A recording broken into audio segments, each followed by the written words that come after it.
We'll start with an opening statement from Coach. All right. I mean, obviously a disappointing result. Give a lot of credit to NC State. Man, it's a bad half of football. I thought we did a good job in the first half, keeping them off balance. We just weren't able to establish anything offensively in the second half. And you give up 200 yards rushing, you're going to have some problems. But I'm really proud of our team. I don't want that to be lost in tonight. I'm really proud of our team. We're a better football team today than we were at this time in game one. There's no doubt about it. And we're going to be able to compete with everybody in this league. I'm proud of this team. There's going to be a lot of learns from this tape. Okay, but we have to be mature enough to come back on Sunday after a couple days off and watch ourselves doing bad things that end up costing you the game. Okay, and that's the same thing as coaches. Okay, adjustments and just a bunch of things that we can do better as a program, starting with me. I'm not too energized by losses too much. I'm not a moral victory guy, but we're a better football team today than we were 3 weeks ago, and that's a big deal. We're going to continue to fight. The locker room's disappointed.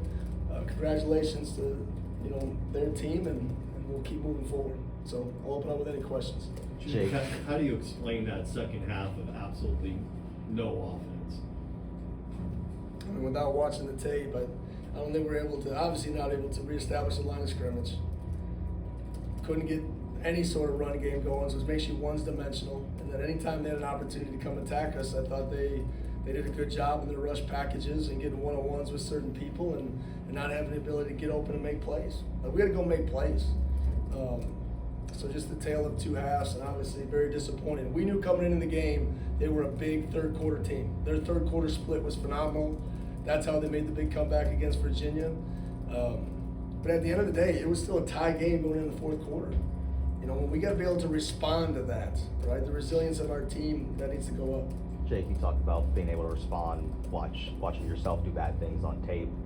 The body language from Robbie was kind of really apparent as the drives kept going and going. I know it's something you talked about in fall camp, being able to accept that.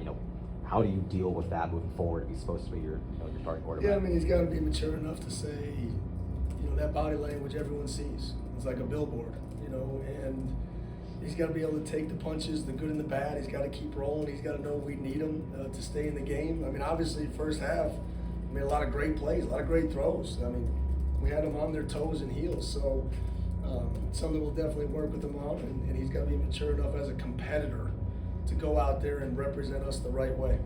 Did you see them do anything to take away Demon and Chris?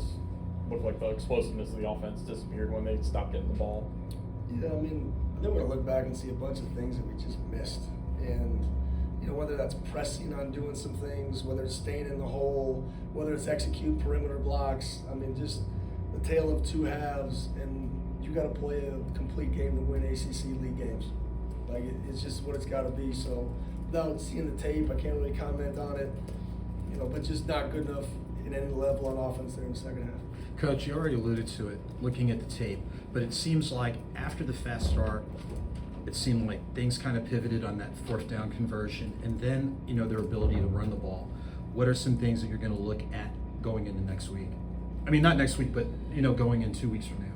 Yeah, I mean, stopping the run is going to be a premium. And if you can't stop the run, offense is going to be able to dictate anything to you. I didn't think we had the ability to get off the field in third down. We had them in some third and longs.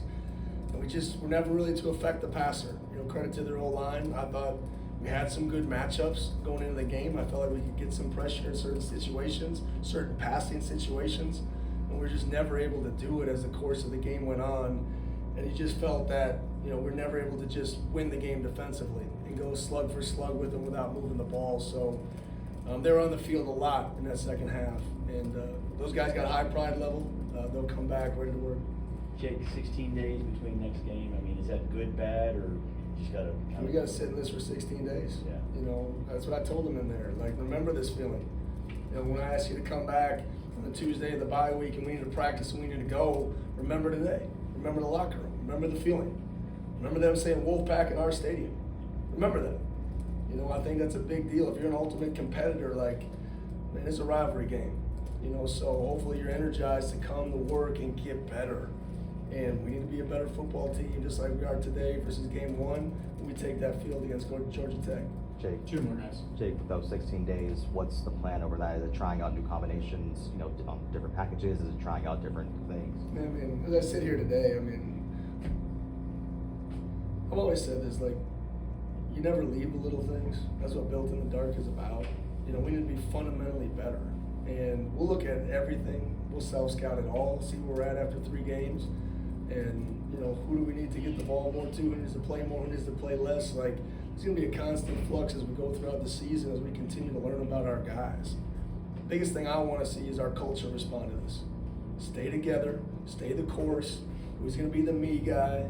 You know, all those things hide when you're winning, right? Your real culture is who you are right now and how you respond to this. So it'll be a big test for our program. Last one, guys. Good. Atmosphere of the Big Four. I mean, this was a rivalry game, like you said. What did you think of that? Well, it was good.